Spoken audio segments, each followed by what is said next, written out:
sin Procurador General de la República, sin fiscal electoral, sin fiscal anticorrupción, con una gran crisis de legitimidad del órgano electoral, con impunidad y donaciones millonarias, tras los sismos de septiembre, en manos de un gobierno cuya corrupción ha sido su sello por excelencia. México camina rumbo a las elecciones de 2018. 1.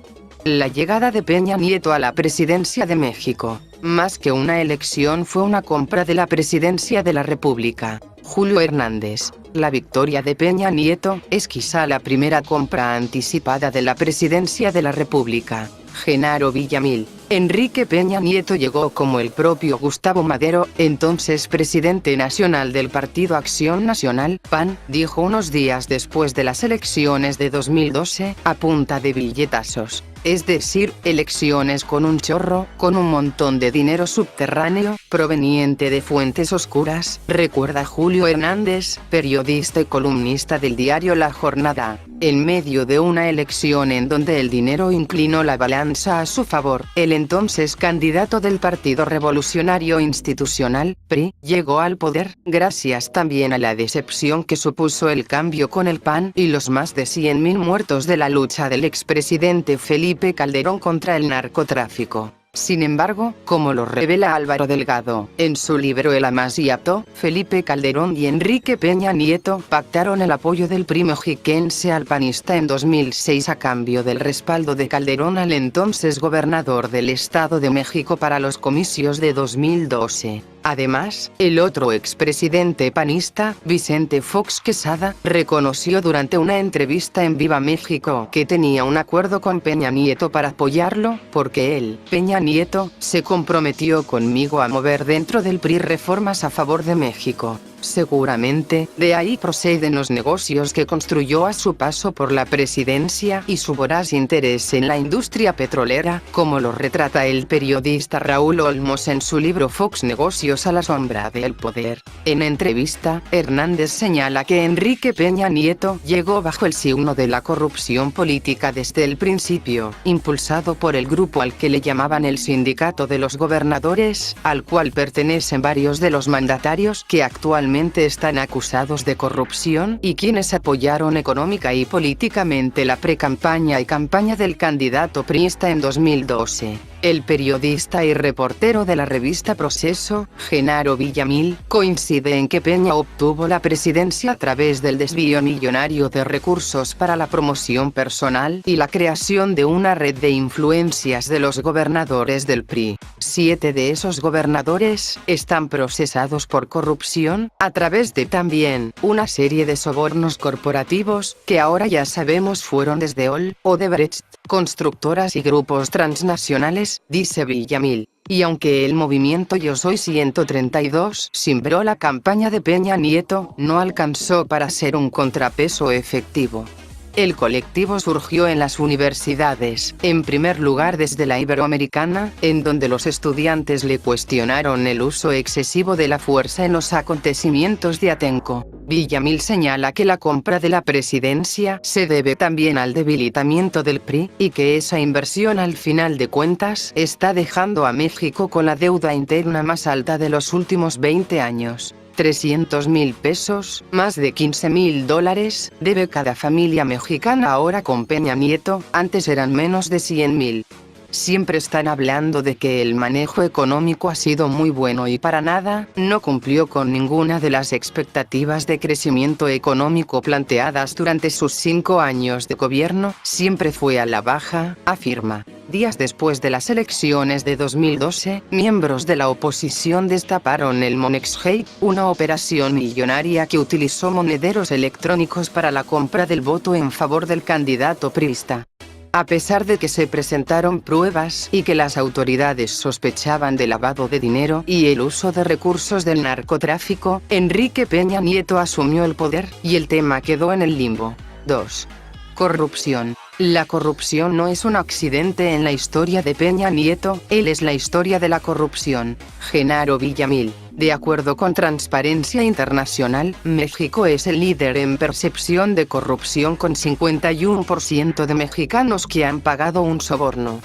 Por su parte, el estudio Anatomía de la corrupción, de la académica María Amparo Casar, revela que 43% de las empresas en México han dado sobornos. Ni la Casa Blanca de Peña Nieto, ni el plagio en su tesis, la casa de su entonces secretario de Hacienda en Malinalco, la compra y el uso irregular de software para espiar periodistas y activistas, los sobornos a funcionarios por parte de empresas como Odebrecht, la desviación y desaparición de millones de pesos desde dependencias federales, significan corrupción para el presidente. Somos los mexicanos los que tenemos una percepción equivocada. El presidente permea su criterio y también su secretaria de la Función Pública, Arely Gómez, se queja de las críticas a la corrupción en el gobierno federal, ya que el problema es de percepción porque las redes sociales la amplifican. Llama la atención la declaración de Gómez, quien es una de las responsables de perseguir esos delitos, pero ninguno de los casos plenamente documentados y detallados que han presentado periodistas y organizaciones civiles son dignos de investigar por parte de la dependencia que encabeza.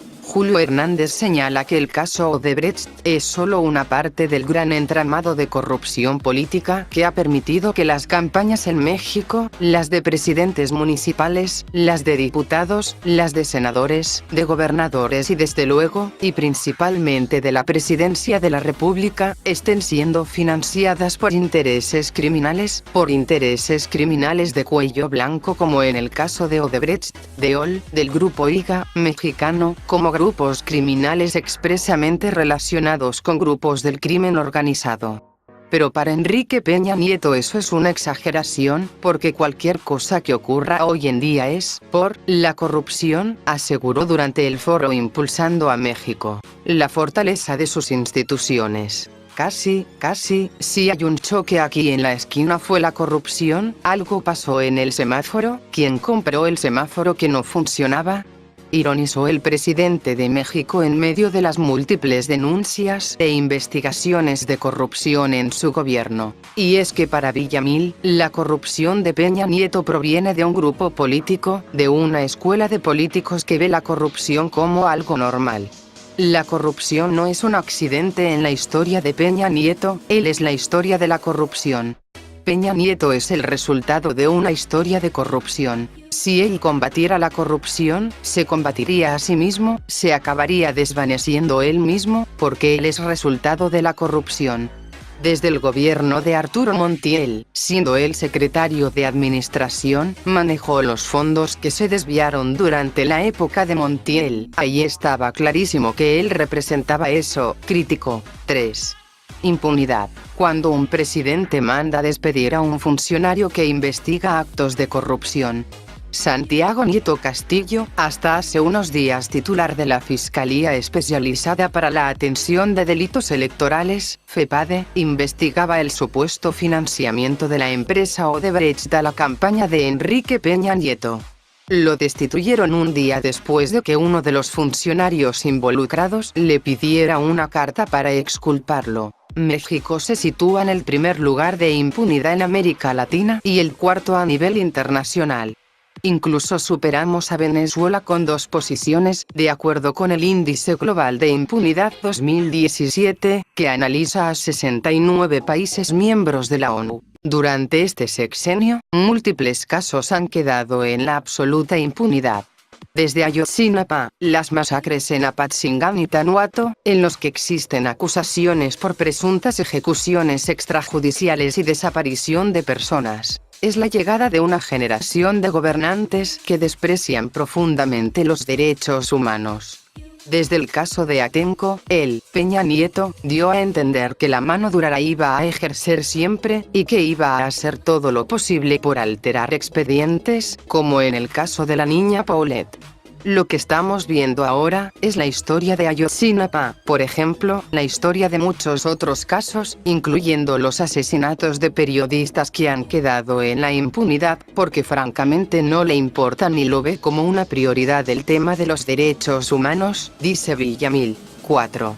Asesinato de periodistas. El 90% de los homicidios proviene de alguna persona vinculada con el Estado. Alejandro Meléndez, fotoreportero y activista. México, el tercer país más peligroso para periodistas. Reporteros Sin Fronteras. De 2000 a la fecha fueron asesinados 111 comunicadores en posible relación con su labor periodística, de los cuales 38 han sido durante el sexenio de Enrique Peña Nieto, de acuerdo con la organización Artículo 19. El asesinato a periodistas es un acto criminal realizado desde el poder político o en contubernio con el poder político.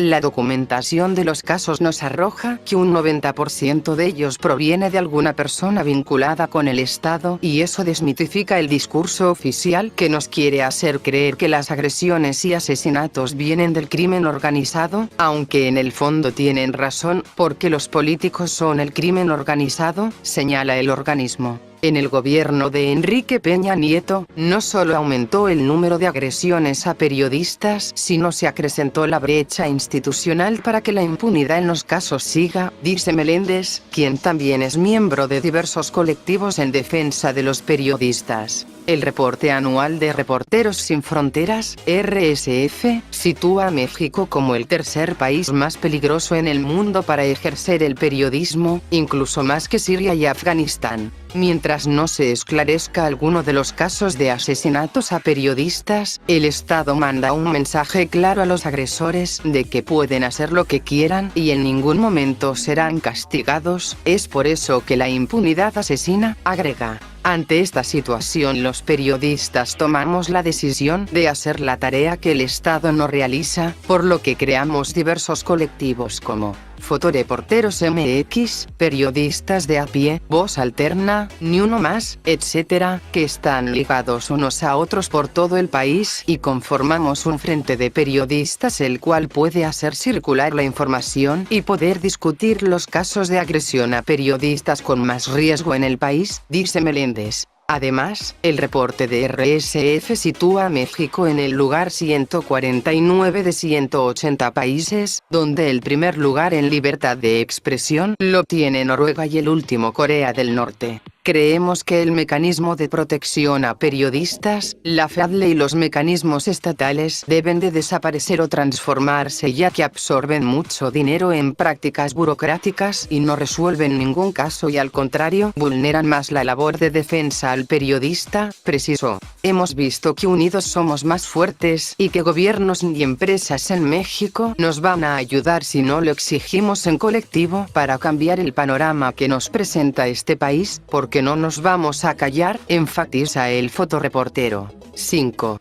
Legitimidad del órgano electoral rumbo a las elecciones presidenciales. El INE llega desprestigiado, sin un grupo de consejeros electorales capaces de hacerle contrapeso al poder. Villamil. Después de las elecciones del 2012 y las de julio pasado, el Instituto Nacional Electoral, INE, llega secuestrado, como acusan organizaciones civiles. Y es que el INE descartó el financiamiento ilegal en la campaña del candidato del PRI en el Estado de México.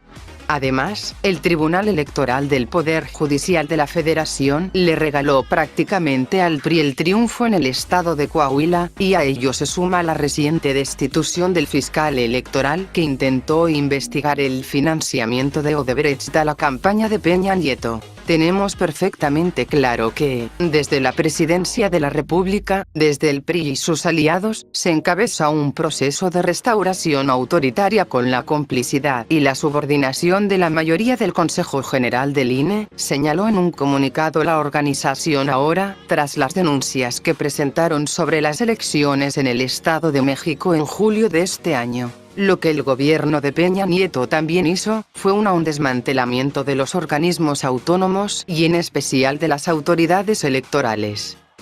Además, Julio Hernández señala que la relación con las grandes televisoras va a ser un factor determinante en las próximas elecciones, en donde el fraude tradicional va a ser reforzado por ese apoyo mediático. Por su parte, Genaro Villamil considera que la guerra sucia va a estar en las redes sociales. La pregunta es si eso les da para maquillar una victoria, como si les dio la televisión en el 2012.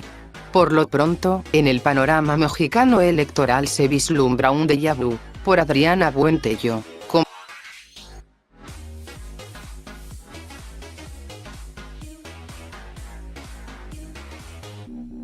Patriotas, esta es la cruda realidad de nuestro flamante presidente. ¿Qué pasará con el siguiente presidente? Solo el tiempo lo dirá. Hasta la próxima.